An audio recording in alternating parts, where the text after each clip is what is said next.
All right, the last session of the day. And you know what we say, we keep the best for the end. So you are here at the best session of the year. All right, welcome everyone. So today we are going to talk about learning culture and performance culture. I am Virginie Chasserio. I am the chair of this session, and I am the director of Cup of Learning, a virtual classroom company specializing with a focus on engagement. So before we delve into our two experiences, we are two speakers and experiences about building a learning culture, I'd like to ask you two questions. What is a learning culture? And when do we know that a learning culture exists in our company? So please turn to your neighbor and discuss that with them. You have 2 minutes.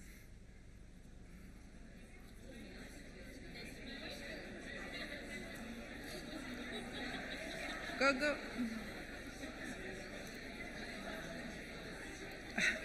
Don't talk to him.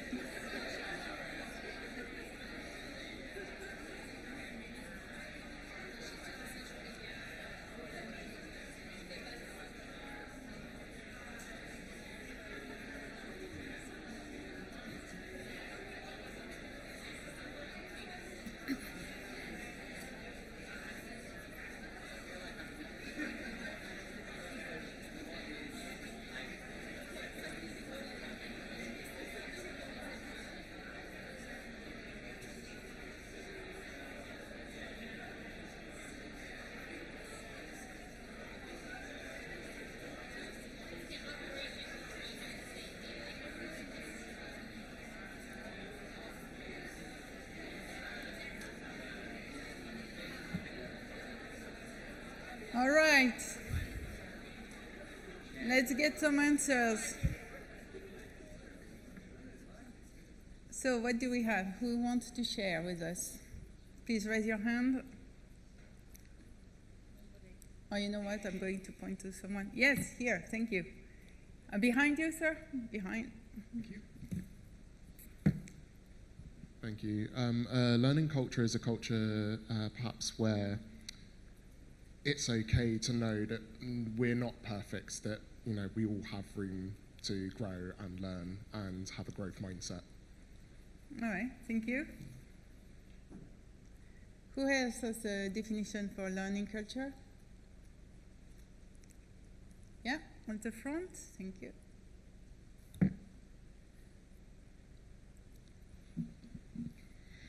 When it stops being something you go out to your business with and people start coming to you with questions on. Thank you.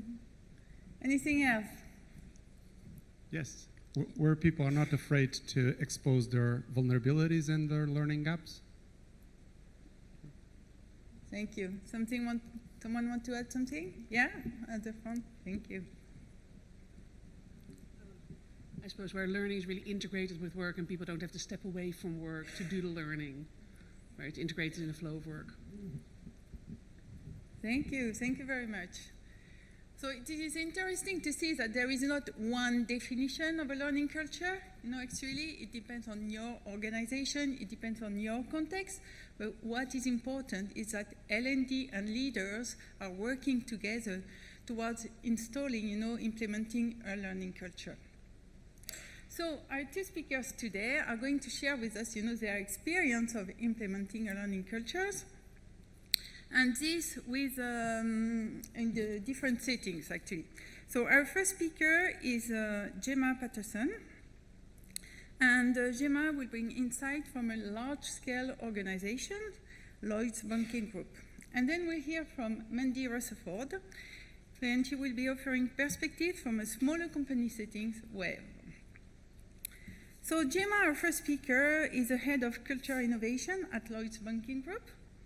And she has worked in L&D for over a decade and recently moved to a broader culture role, so brings a learning background today with a fresh perspective on culture. So Gemma, we want to hear all the challenges and triumphs you had at implementing this learning culture, which I believe is part of a wider shift for Lloyd's Banking Group. Thank you.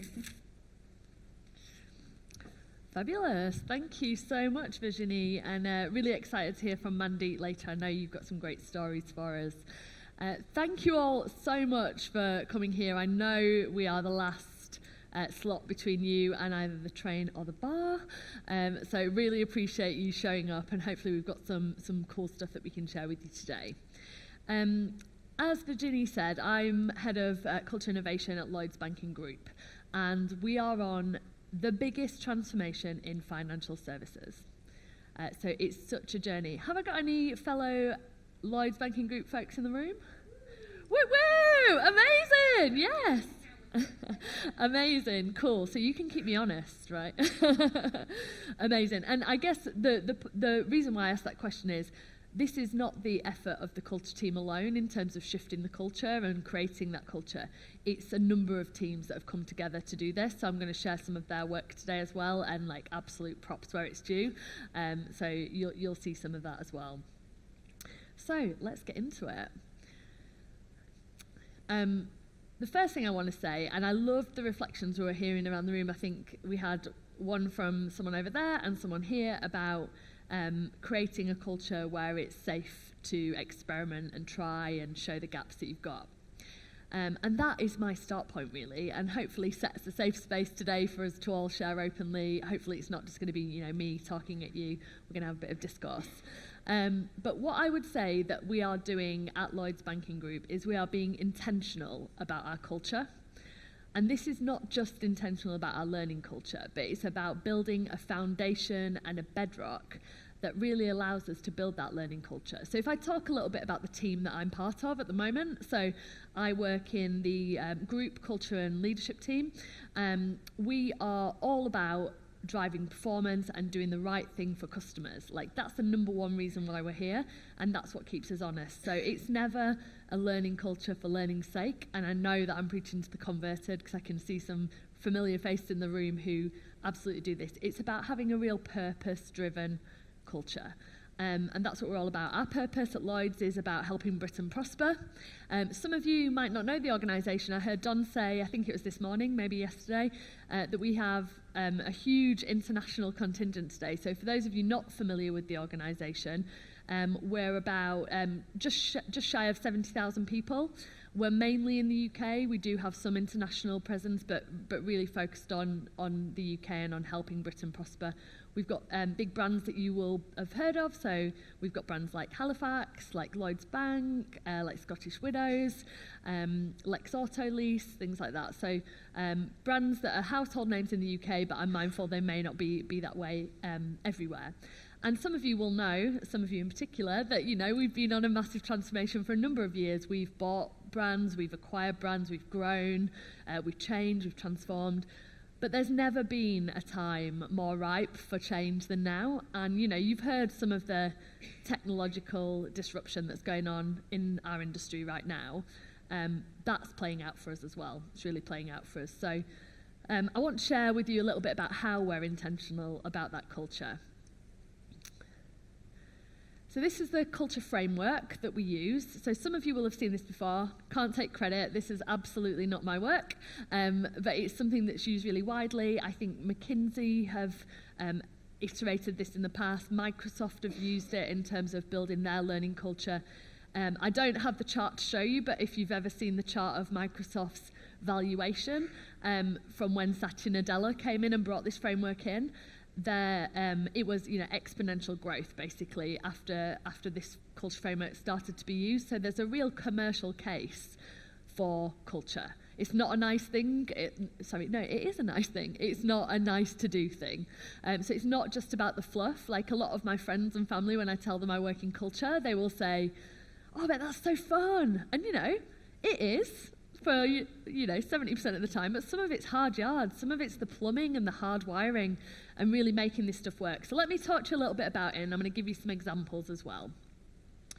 So we talk about systems, behaviours, symbols, and storytelling. And those are our four sort of guardrails for how we create the foundations of culture. And I would apply this to learning as well. So whether you work in a broader culture role, you work in HR, you work in the business, you work in learning, this can be applied to really start to create the culture that you want to see. So systems, this is, when we say systems, and it's really tricky, I want to make this distinction really clear. We're at Learning Technologies. When we say systems, we don't mean tech. We might mean bits of tech in there, but we mean the systemic things that make our organisation what it is. So this is ways of working, it's how business gets done, it's how decisions get made, it's how budgets get allocated, it's about our policies, all of that sort of stuff, and it's closely linked to the symbols piece that you see on here too.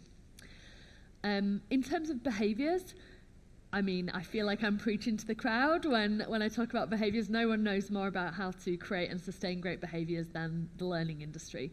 But it goes beyond just your values that are words on a wall. This is about what do you tolerate? What do you put up with? Like, do you let people double book you into a meeting? Do you, book yourself focus time and then allow it to get overrun? Do you book yourself learning time, which I'll talk about in a sec, and allow that to get overrun? So it's about that.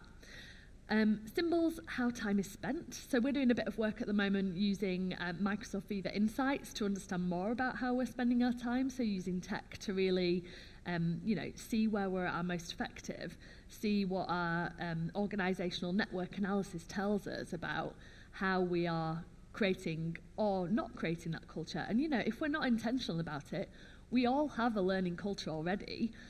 It just might not be the one that we want. So we can shape that, we can design it, but we have to be meaningful about how we're doing it. And then finally, storytelling. So this is about building belief. It's about telling the stories. It's about sharing what's working and what's not. It's about not just storytelling through the stories that get posted on our intranets or on our social media channels, but what are the stories we tell each other? Like, what becomes legend in the organisation? Like, how are people sort of telling these different stories? So that is like the framework that we build everything on, and everything we do in culture and leadership, whether that's performance, learning, development, leadership, policies, propositions, colleague insights, which is part of what I do, and again, I'll talk about that in a sec, all hangs off this. So let me talk a little bit about the learning space. Now, again, I said I wasn't going to take credit for other people's work, and I'm absolutely not. Like, massive props to our learning and development team, because the piece on the left is what I'm going to talk about, and that is all their work. But I think it's a really nice example of how you can intentionally create a learning culture. So colleagues of mine, Richard Clayton, I don't know if Richard's in the room, but they really went to town on this in creating something called TQs. So our tech quotient, which I think is when I came into the business just 7 months ago, I was blown away that we had this really intentional way to build tech and data knowledge across our organisation. So it wasn't just about, let's focus on those in tech and data roles. It was like, how do we be that rising tide that lifts all boats? Like, how do we give everyone a level set of knowledge in terms of topics that are really key to us? So we had 12 topics originally, things like AI, actually no, AI came later, I think. We had data, analytics, cybersecurity, all of the things that you just need to be conversant in to operate in a modern business. We also ran a bit of a competition, I think, to get people completing those 12. I love to win, so I was like, yeah, let me get on that. And then they introduced 3 more, so I've now got to complete the other 3. So, but it was really useful stuff, It's stuff that when I go into a conversation now, I'm like, oh, I know what an AI hallucination is. Like, I know what that is, whereas I didn't before. So really helpful. So that's one of the things I wanted to talk about. The other thing that I wanted to talk about is, I don't know if I'm allowed to say this, a load of balls. There, I said it anyway. So this is symbolic, and I talked about symbols earlier.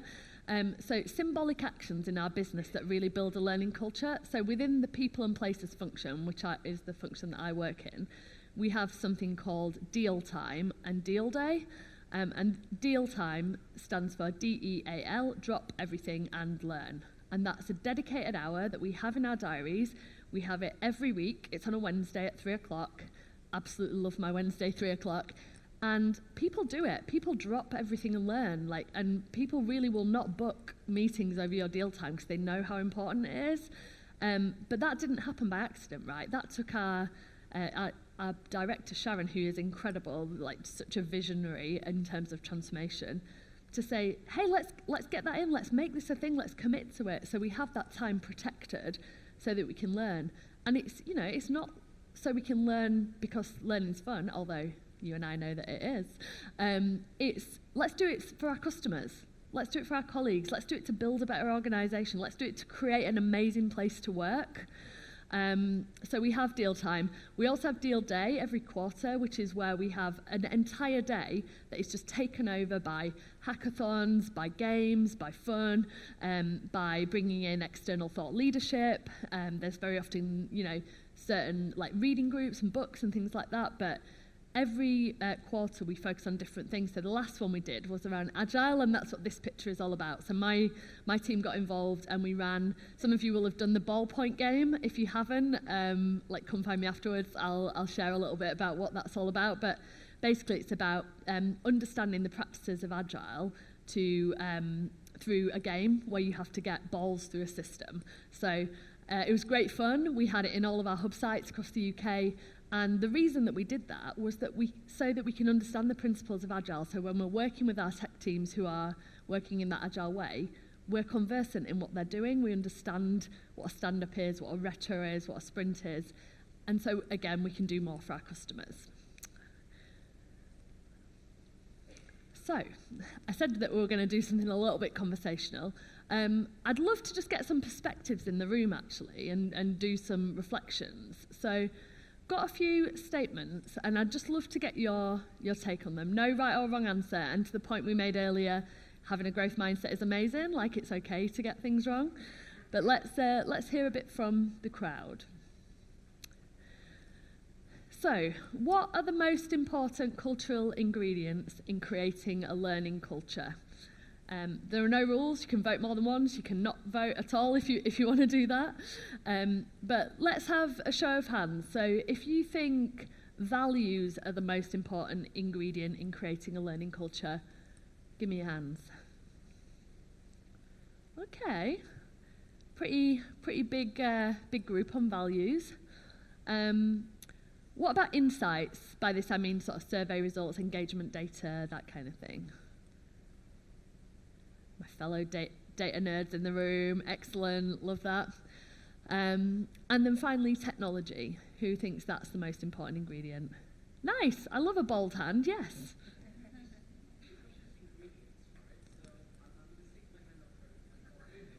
Totally, you put flour in a cake, that's the most important ingredient, right? But you also put chocolate in, it's not the only thing. Love that, love that. And I guess the answer is they're all important.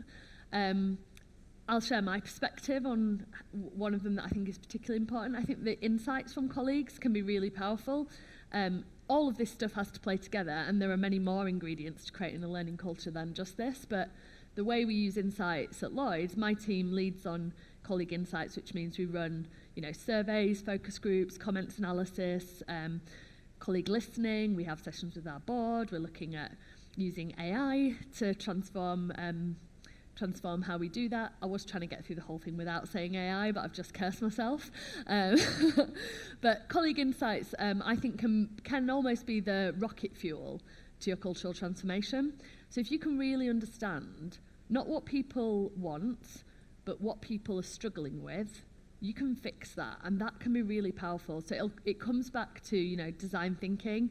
If any of you have come across the 5DI model of learning that Nick Shackleton-Jones brought to life. I used to work with Nick years ago at BP, and it all starts with that. It starts with what are people finding hard? What are their problems, and how can we help to solve for them?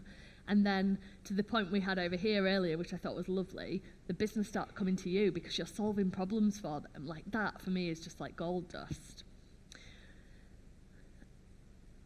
Let's try one more. Last one, I promise. So which elements do you think have the biggest influence on creating a learning culture? Give me a whoop whoop if you think psychological safety. Whoop whoop! Yes, amazing. Give me a yeah if you think leadership. Yay, over there, love it. And give me like a do the robot if you think performance management. No one's doing the robot. I'm sure it's not because of performance management. But yeah, absolutely. So for me, they've all got an influence, right? It's sort of a trick question, not really fair to do at the last lot of the conference. But in our team, all of these things sit within the culture and leadership team. So we're not the only ones responsible for them. You know, everyone in the organisation is responsible for creating a psychologically safe space to learn and develop and fail. But we try to be really systematic about creating the conditions for that. Same with leadership. Everyone leads in the organisation, but we try and create frameworks that help them to do that. And performance management, this is all about feedback. And I know Virginia, Mandy and I were talking about this earlier around how important feedback is in creating that learning culture. So it's not just about, you know, have you had your performance review? It's like that constant conversation. What would have made that even better? Like, what could I have done differently? What will I do differently next time? It's that kind of dialogue that we try to create. I've got 2 more slides, so I'm just going to talk a little bit more about measurement. So, measuring cultural transformation and its impact. These are sort of to go with the cake metaphor, the ingredients of our cake. L&D, I reckon, is the icing that goes along top of this. So we try to be really intentional about measuring our cultural transformation. The cornerstone of it is colleague listening and insights. That's something that we absolutely invest in, we really believe in. I have a team that I've built over the last few months that are sort of supercharging this through, you know, everything from your traditional annual survey to more targeted, deliberate temperature checks that can be deployed with greater frequency, to, you know, sentiment scraping from town hall sessions and looking at analysing those comments. So colleague listening is really important. One of the ways that we sort of activate that is we have something that we create every quarter called the So What report, where we talk about the cultural shift that we're making and the impact that that's having on customers. So we shouldn't be doing anything unless it's driving great outcomes for customers. That's my yardstick. That's the first question I ask myself. If anyone asks me, can you help me with this? I think, is that going to be right for our customers? And if it isn't, or we can't measure it, should we be doing it?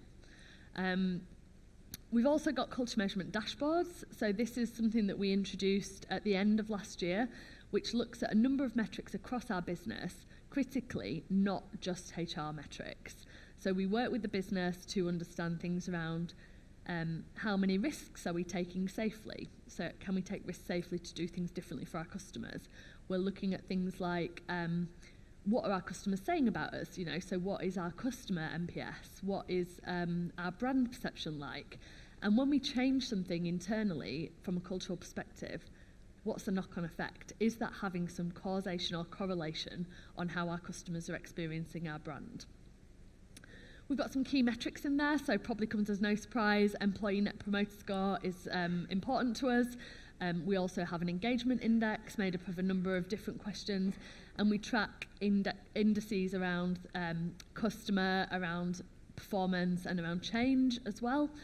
And we combine data powerfully. So this is one of my favourite things. So we work with people across the business to say, hey, like we're spotting this, we're noticing this trend.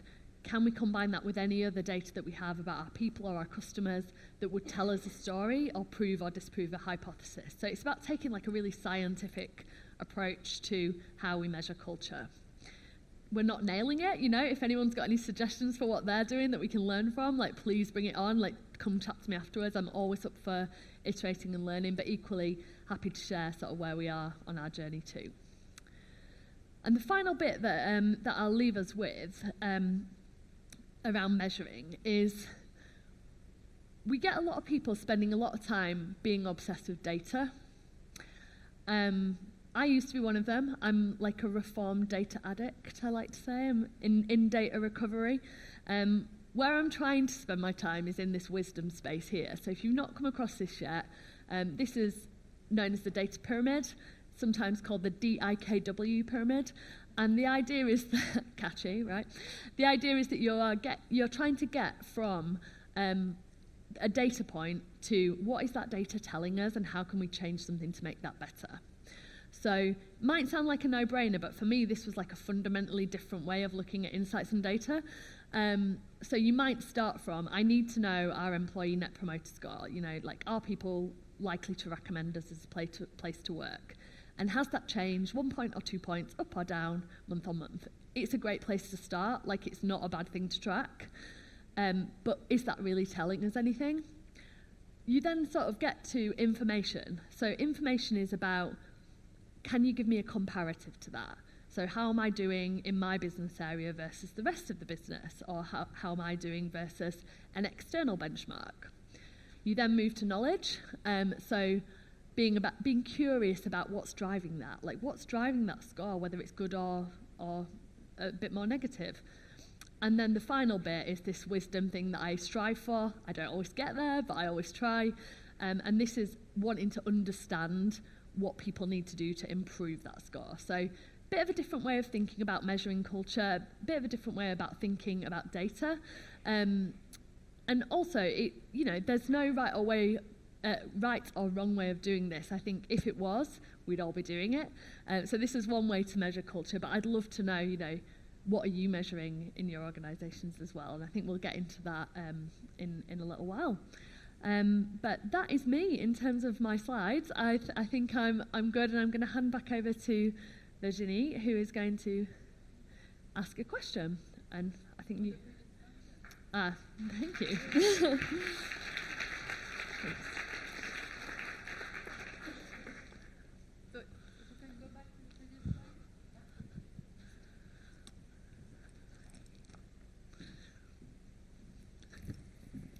Thank you very much, Gemma. So yes, we do have a question on the previous slide. Going back. So we discussed about, reaching this wisdom, and actually we wanted to know, what do you measure in your company, and how do you tend to get to this wisdom? So if you want again to discuss that with your, is the question clear or not? Yeah? Okay, so if you want to discuss that with your neighbor as well. Cool. And we're going, okay, I can move the slide now. Yes, here. So between data, information, knowledge, to wisdom.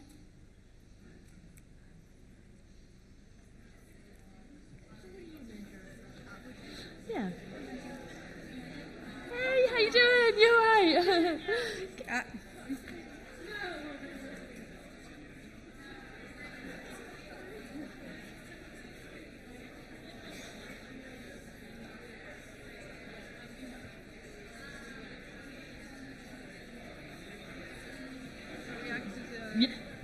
Yeah, no problem.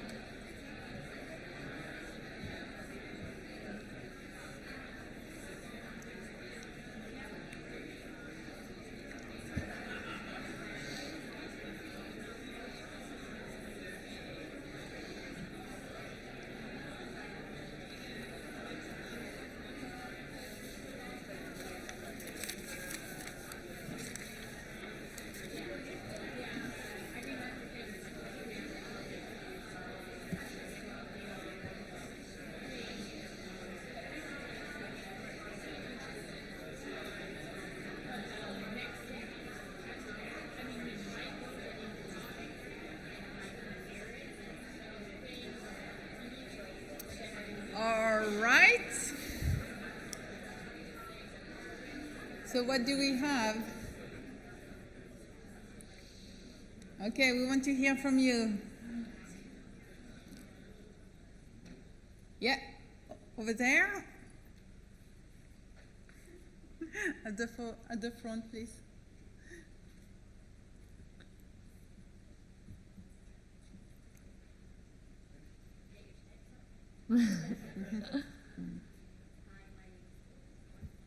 One, two. My name's Lynn, and I'm a data addict too. Amazing. We are data. We begin to compare it with information. We don't have integrated systems in HR, so it makes it really difficult. I think we're probably starting at the knowledge bit. But yeah, we're definitely at the bottom of the pyramid. Yeah, and I think it's a journey for everyone in, HR or not in HR. Like the obsession is always to go to the data, right? That's a fact.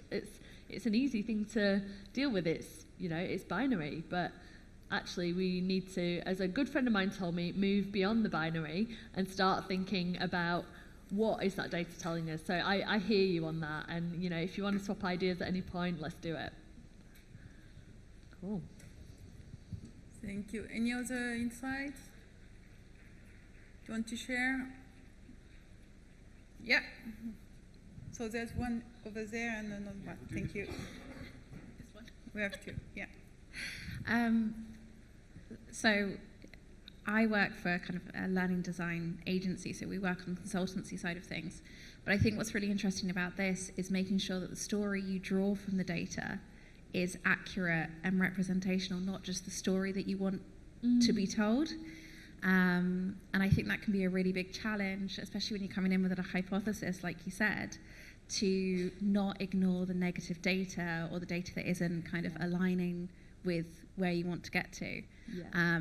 But I absolutely love this. I think this is a great way to kind of make sure that you're not making the mistake of jumping from data to wisdom, because I think that can be a good kind of sense check to make sure you're not kind of going, the data says this, and well, it's only saying that because you want it to say that, and you've chosen the data that backs that up. So Absolutely love that point. I think it's so important, keeping ourselves honest and having thought partners in this.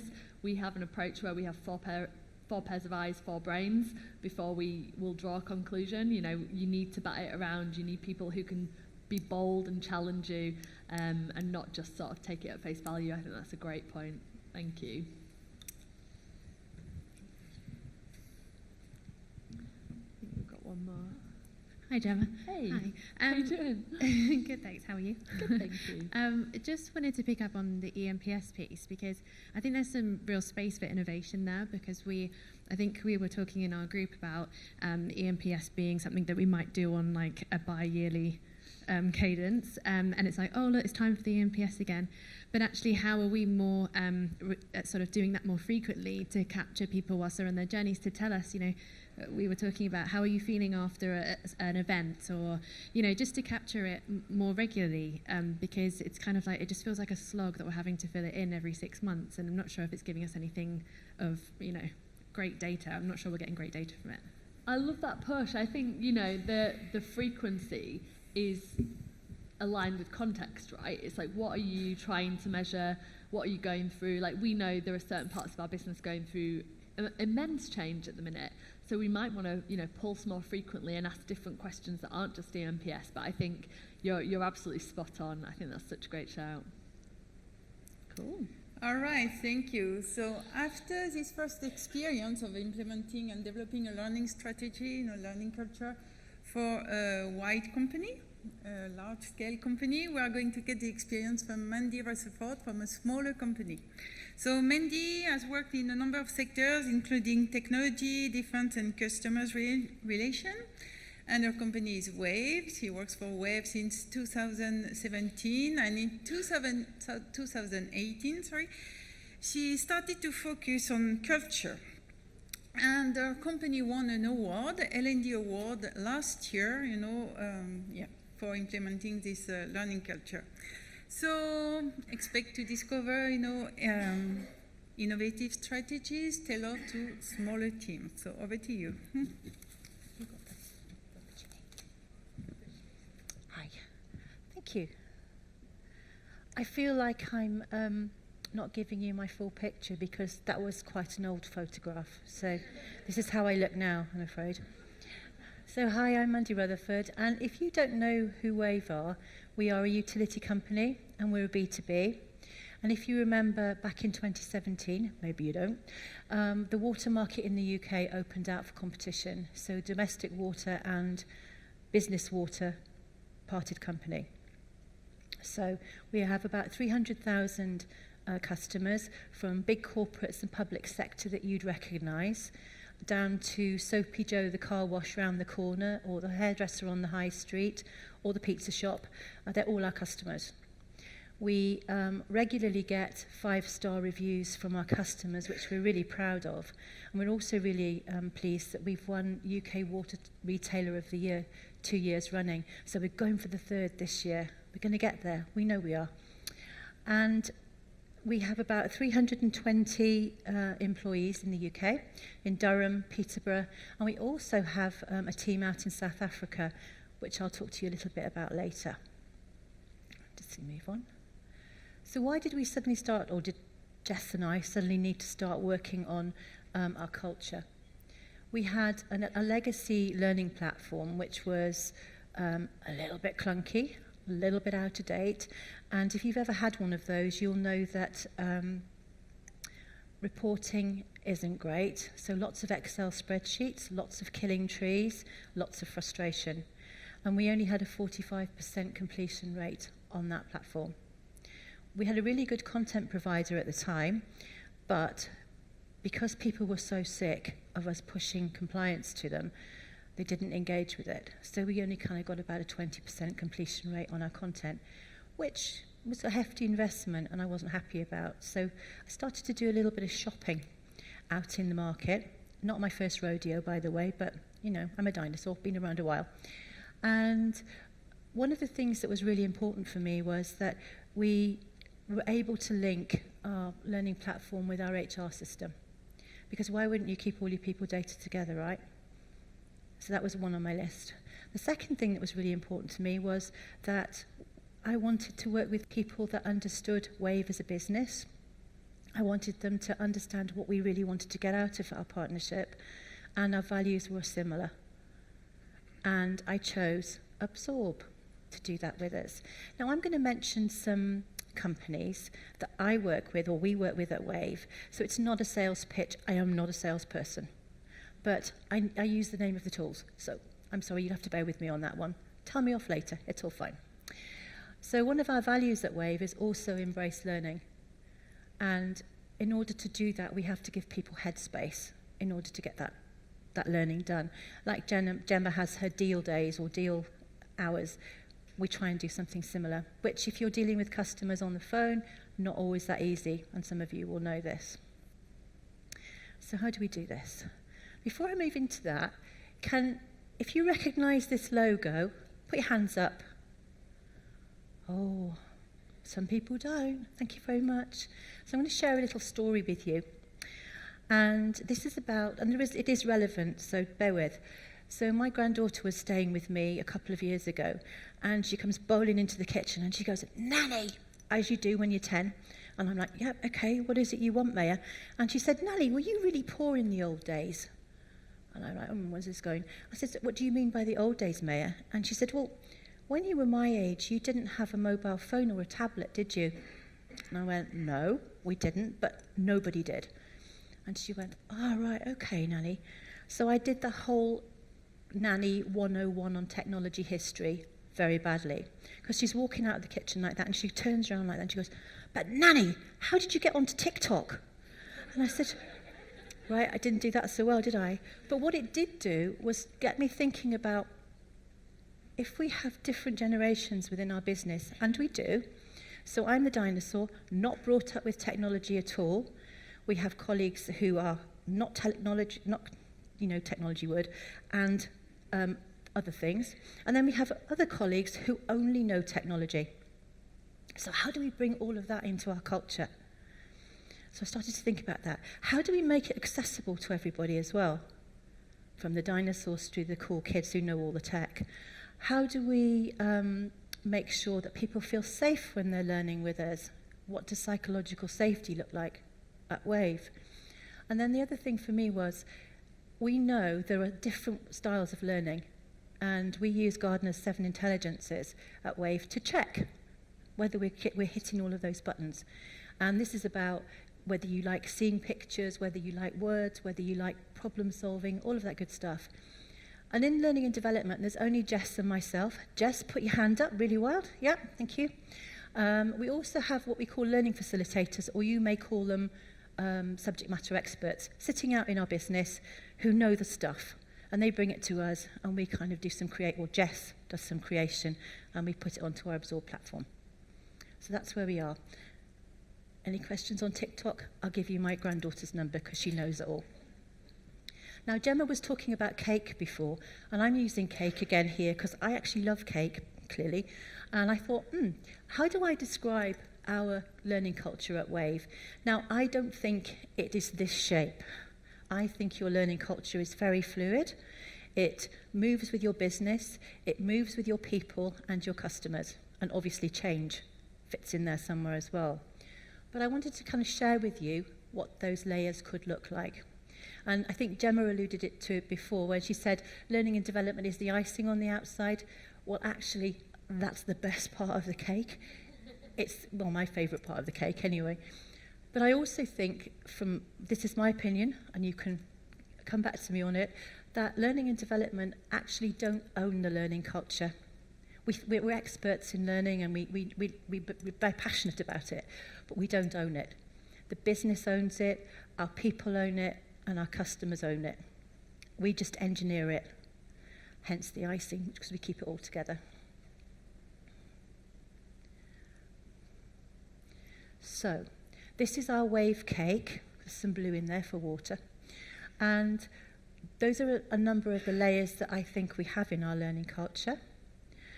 Now, there's more to that, but those are the main ones. And what I'd like you to do is have a little look at that. And then hands up if you think that data is the most important thing in our cake. Oh, nobody. Oh, one person. Maybe, on the cusp. It's all fine. You can have another go. You can have another bit of the layer. Anybody think that people engagement is the most important thing in our cake? Oh, a few more hands, yeah? Okay, thank you. And how many people think all of it is important in our cake? I thought you'd get it right. Yeah, thank you. You're absolutely right. In our wave cake, all of those things play a part in our culture. You may have different things in your cake. So one of the things in that cake was feedback. If you know Ken Blanchard's work, you'll know that phrase, feedback is the breakfast of champions. And about, 3 years ago, our CEO, Lucy, who's passionate about learning, came to me and she said, we have to do stuff about feedback. We have to do something about feedback. And Jess and I were already working on it. So we went, yeah, that's fine. So how do we encourage our people to give feedback? Because we all know that if somebody says to you, oh, I've got some feedback for you, you go, oh my God, I don't know what it's going to be. I've done something wrong. I'm going to get told off. And that's kind of like back from childhood or how you were brought up. So we're going to take the fear out of feedback.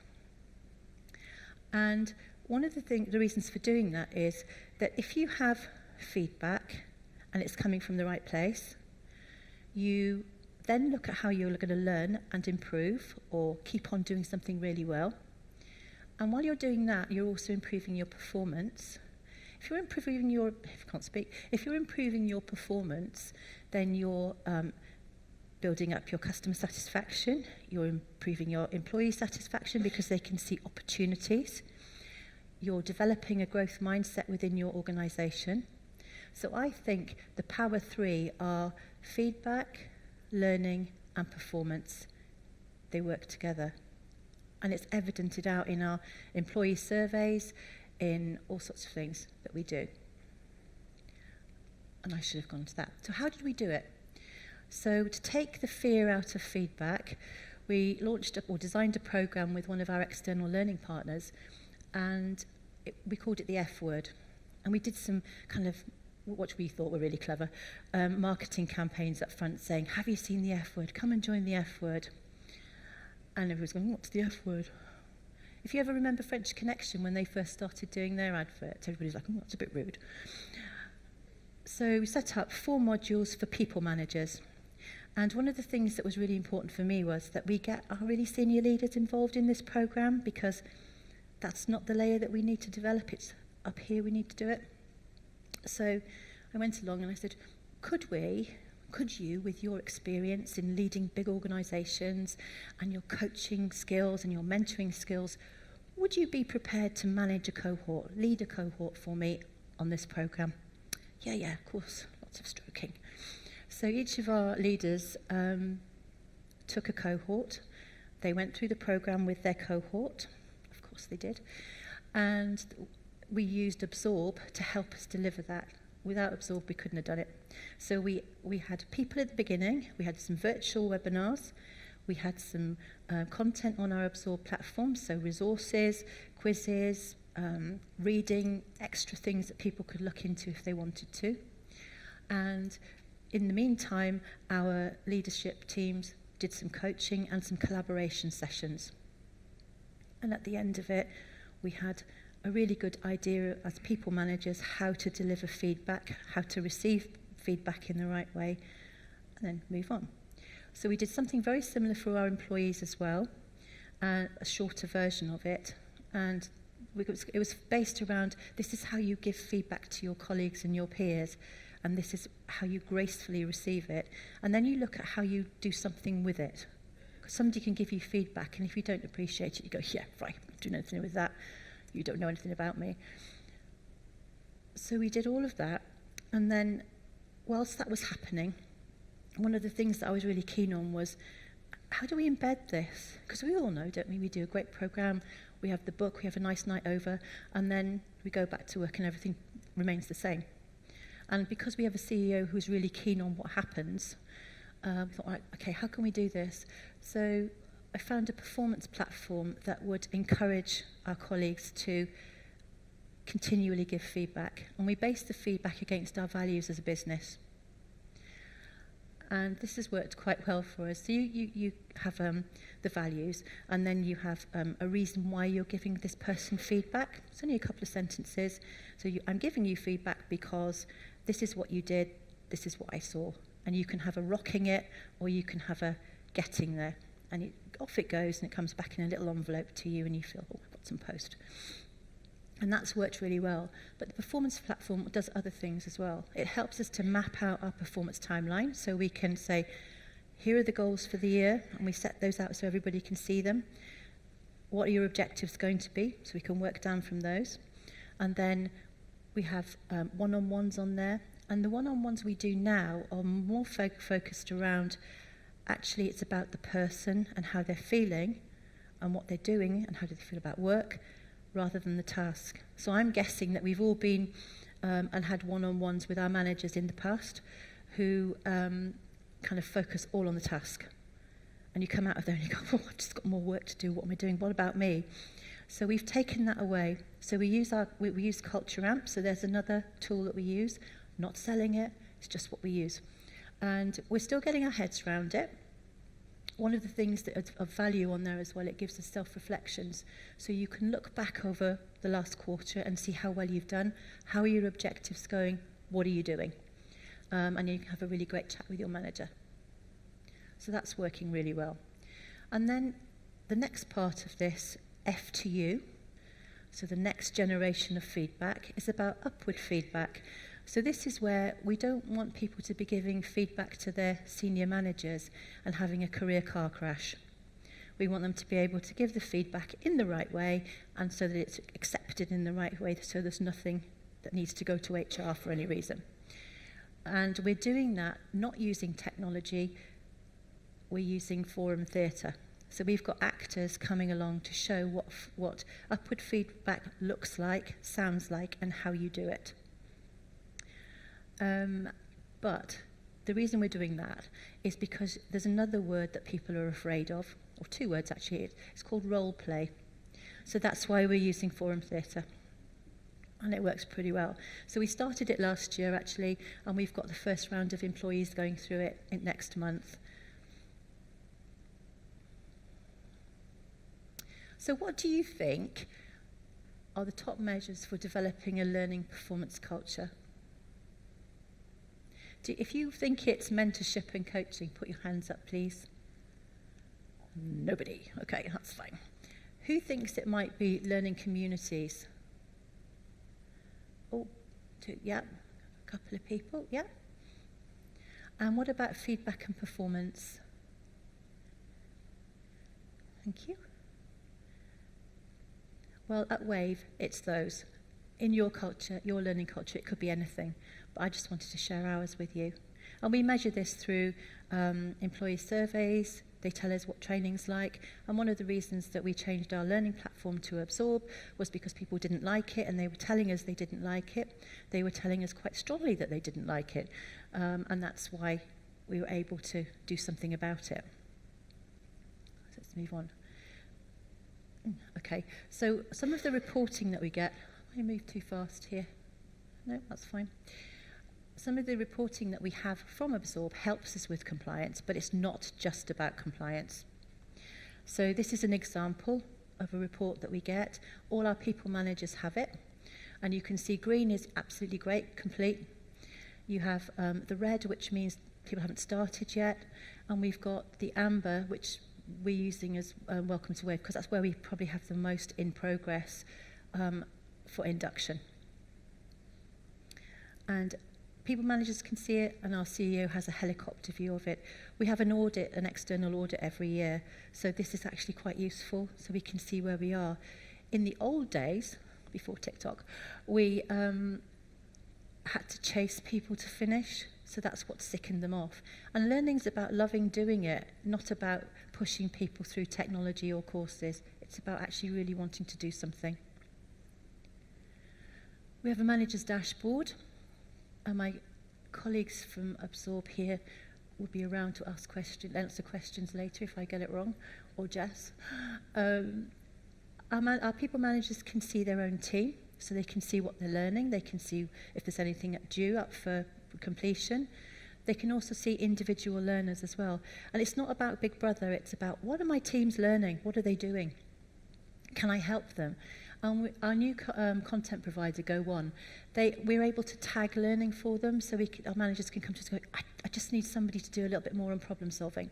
Okay, what have we got? Let's tag it over. Well, that's what Jess does, because she's really good at that. And they can see at any point, because it's live, where their teams are. I'll just share that with you. Okay, so we've learned a lot about technology over the last couple of days, and AI in particular. Our Absorb platform, we can create content online using AI and the great package that we've got on there. So that helps us enormously, because we used to put content out to design agencies before. Now Jess can do it really well, because she's our digital expert. So the power of technology for us, the example I'm going to give you is about South Africa. So people say you cannot develop a learning culture just using technology. And I'd go, yeah, actually, you're right. But we didn't just use technology in this place. We used people as well. But if we hadn't got the technology in Absorb, we wouldn't have been able to deliver it really quickly. So I've offshored teams before, and I know it can take up to 6 months. In this case, we were able to do it in 3 months. And we had a team that were up and running and really performing within 3 months. And if we had, as I said, if we hadn't got the technology, we wouldn't have been able to do that. So I think having people in the right place, using our learning facilitators and the great content that we have, that helped us enormously. So the marriage, if you like, of technology and people is really important. So at Wave, people are at the centre of our culture, and our technology supports them. Gemma alluded to this about being curious and having fun. So we do encourage our people to be curious and have fun. There's lots of things to be curious about. And I think as you get older, you forget about being curious because the day job and everything else takes over. And what does fun look like at work when you're older? Is it Lego? Is it something else? So we encourage our people to go out and find something that's fun to learn about. And I'll share some of those things with you in a moment.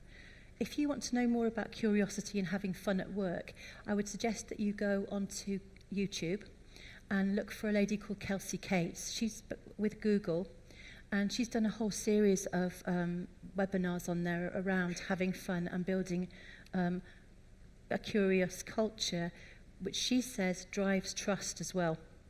And she's really entertaining as well. Some of the language might be a bit strong for some people. And the other person I love, who's my go-to, is Simon Sinek.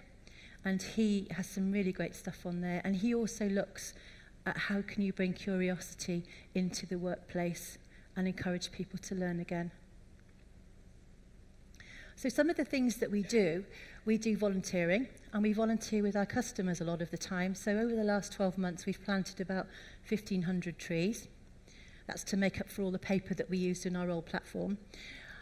And one of the things that I'm most proud of is our audience with sessions that we still keep doing. I set them up during the pandemic, and this is where we invited speakers to come along virtually and talk to our people. Anybody could join on a variety of topics, from dog behaviourists through to missed menopause, through to a really great guy who had ADHD, and we were just exploring what that looked like as part of our learning culture as well. How do we manage those different traits? Through to nutrition and health. So anybody could come along, and it was great. We just really enjoyed doing them, and we're still doing them. And Jess and I have got one now called Cowboys Herding Cats. Now, we ran this once, but we keep getting people say, can you run it again? Can you run it again? So we do. And this is about problem solving and time management. Now, if you want a clue about cowboys and cats, if you go onto YouTube, if you've never seen it, and just type in Cowboys Herding Cats, you will see what we mean. And it's really funny. Well, I think it is anyway. But it must work if people keep coming back to us with it. We do lunch and learns. We have some employee-led forums as well, and these are actually set up by our employees, and they run them themselves. And we've got one called Talking BS, and that's actually talking bloke stuff. We've got our Hot Flashes group. We've got a health and safety group. We've got parent coaches. All of those things that are very different but important to our employees. We've also just produced a cookbook, a Wave cookbook. Not sure about some of the recipes in there, but you know, it's a start. We're not selling them on Amazon yet. We haven't quite worked it out, but we may look out for it. So, small team, Jess and I, learning facilitators, and who else? So if our learning culture belongs to everybody at Wave, how do we manage to get things done? How do we manage to drive that learning culture that people feel belongs to everybody? So learning facilitators out in the business help. They give us a temperature check of what's going on out there. What do we need to do more of? What do we need to do less of? We do an awful lot of polls through our Absorb platform. And we also do buzz sessions. So employees can come along and tell us what works within learning and development and what doesn't. Our senior leadership team are very good at telling us what works in learning and development and what doesn't, so we can manage that one. And we also have excellent learning partners, external learning partners. And as I said to you earlier about how we choose people to work with us, they're very much part of our L&D family, our Wave family, because we need that support and challenge. If something's not working, we can go to them and say, what do we do with this? And they can go, well, you know what, I think you might want to change your approach in this. And they bring new things to us. And it's not about following fashion, it's about deciding whether or not it's right for our business. So some of the things that you have in your cultures, I'd go, whoa, I'd love that, but it's no good for Wave because we're quite small. So where are we now on our learning journey? So we've come from 2018. We've got a new platform. We've got we use 7 taps as micro-learning to help embed programs that we've done. We have Clever Nelly in our frontline teams. And Clever Nelly, if you've never met it or seen it, Purple Elephant, I think there was one wandering around actually earlier. And Clever Nelly helps to embed some of the things that we do in utilities. So it's quite complex if you know chemistry. So you have to understand what trade effluent is made up of. I'm talking fatbergs and stuff here, not nice. And you have to explain that to customers. So our frontline people really have to have some quite technical knowledge. And Clever Nelly helps to embed that knowledge. We decide what the questions are, and they get pushed out. And there's about 3 to 4 questions, and if you get one wrong, it tells you it's wrong, tells you what it is, or go back and look at something. And then you can have a discussion with your manager or a quality team, and then do a little bit more learning around it. So it's not a huge push. It's not invasive, it's nothing like that. It's just helping people to embed that learning. So if anybody's a neuroscientist around here, anybody a neuroscientist? No hands there then, or very shy. Somebody smile. Are you smiling? Are you a neuroscientist? No, that's fine, just checking. So we've all got neurons, and we know that if you learn something, your brain is saying, oh, I've learnt that. And when you throw some more learning at yourself, your brain's going, oh, okay, if I got that neuron already, how do I add some more in? Because neurons like being fed. They're like little pets that sit in your head. So every time you send a little bit more learning, you're layering it up, and you're able to embed it really well, and your brain's keeping healthy. So think as you get older, it's good for your brain. So we're doing a lot of brain-friendly learning at Wave, using 7 intelligences, using our platforms, using our embedding tools, and taking on feedback from our customers, and, well, our customers are our employees and our senior team. And one of the other things that's really important is quality content. Don't follow fashion. Only use what works for you. Okay? One size doesn't fit all. So, row of wellies there. Those are the things that I think are really important when you're developing your own learning culture. Final bit. I love this phrase. Use it all the time. Jess is sick of it. What got us here in our learning culture may not get us there. So your learning culture is alive. You need to water it. You need to look after it. You need to keep trimming bits off it. Otherwise, you won't keep it going. And that's me. And thank you.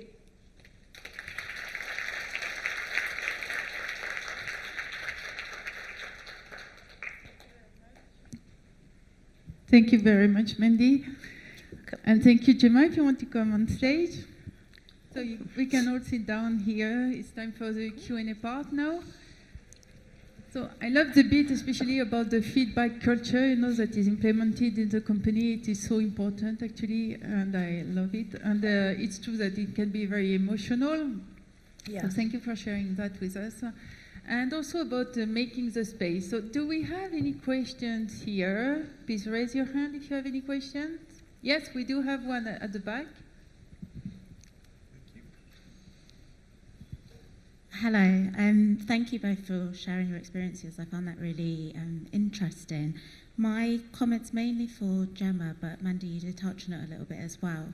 Do you have any tips on how to drive time to learn when you're in a customer-facing business? Because that's something that we're struggling with quite a bit at the moment. People do want to come and learn, but they just can't get off shift, or workload is getting on top of them. And so, yeah, have you had any experience with that, and you can share any tips on that, please? Yeah, brilliant question. So the customer always has to come first. Like, absolutely. We will never take people away from our customers if our customers need us.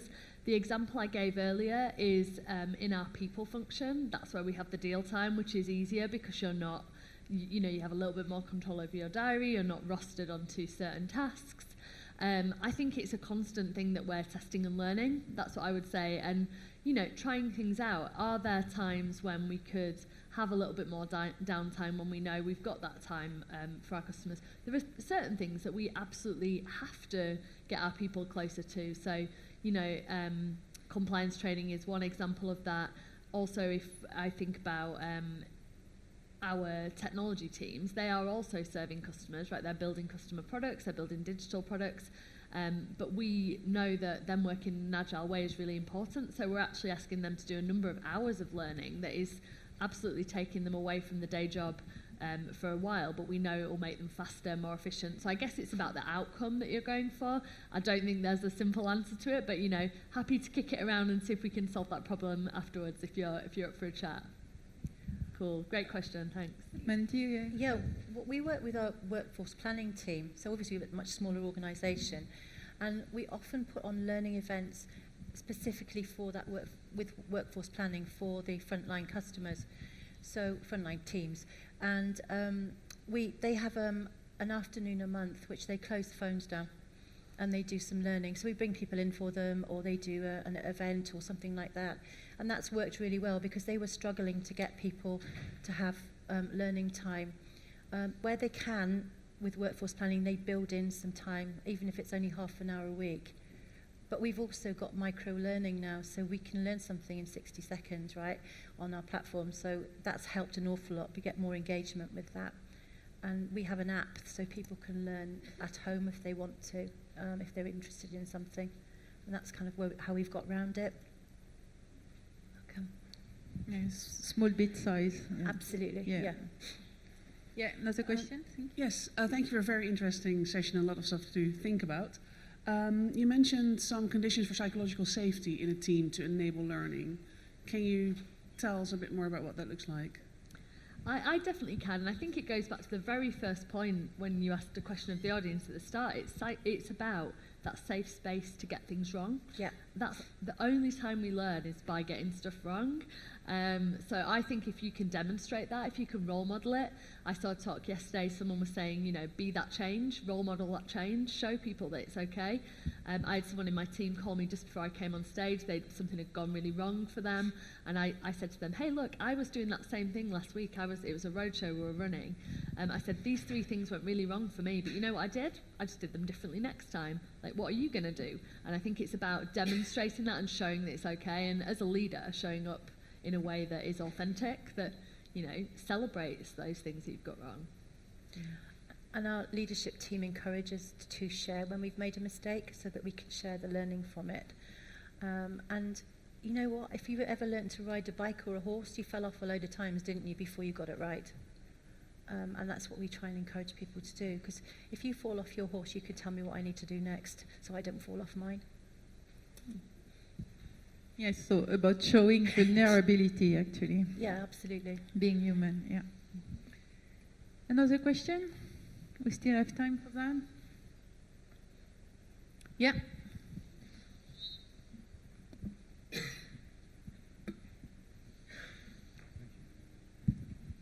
Hiya. So I work an organisation where we're a fire service. So the majority of training goes on with operational staff, people who are they do a lot of learning, but they tend to prefer learning styles which are more hands-on. You know, they often push for video content over like interactive content or online learning. And I just wondered if you had any tips or tricks for how you create you bridge the gap between the generations to get people more into their tech. And I really resonated with we've got a LMS which everybody hates, and sometimes it's really hard in an organisation to get rid of something sort of before it's too late and you've already created a horrible culture that people don't want to learn. Yeah. Tips. Okay. So I definitely think about your generations, because you may have some older learners and some very young learners, and think about how they like to learn. Ask them. So we do that. How do you want to do this? We're able to put video, we're able to put caption on our learning on the platform, but we're also able to do short bursts of learning too, which might appeal to some learning groups. And it's about how you market it as well, and what you tell people they can have and do, and sharing it with them. With podcasts on there as well, so I might prefer to listen to something while I'm cleaning the fire engine or doing something like that. Or if I'm focusing on some busy work, I can listen to a podcast while I'm doing that. A lot of our colleagues we have an app for Absorb, and they take their podcasts out for a walk at lunchtime because we encourage them to get some fresh air. So that might be something else that would help in that mix. But one of the things that we learnt from our old platform, it's about the content, and that's why we went for our new content provider. What matches our organisation. So I would really look into what your organisation needs and wants, and then do some really good encouraging work around your leadership team to help them change too, because you need them to push it. Yeah, I would totally agree, and just build on that by saying, like, try and understand what people are trying to do, and then let the content fit that. So if someone is literally just like, I need to know which 3 things to turn or press, you might just need a checklist. You don't need a course or a video or a fancy VR experience. But if it's something people don't care about, they might need a bit more convincing, and that's where we would probably dial it up a little bit. So it's letting the solution fit the problem. Yeah. Video scribe's good. Really drawing a picture and telling the story at the same time. Quite short. If you attended also this morning the keynote speaker, he suggested also to have you have your leadership board, which is usually with senior people, and to create a young board as well, and where they can think about the same things, but come with different ideas. And this is where you can bridge the gap as well and meet the generations. Yeah. And I would like to bring something else, on top of this discussion, is about thinking of sustainability as well, because sometimes it's not always the solution that seems to be the most, obvious, that is the most sustainable as well. So this is maybe something we need to think more and more in the future, about bringing this component as well when we choose about the decision we make, on the best solution to bring. All right, I think it's time. We have drinks waiting for us. Thank you very much, for attending our session. And well done to our speakers and for all these insights. So thank you very much.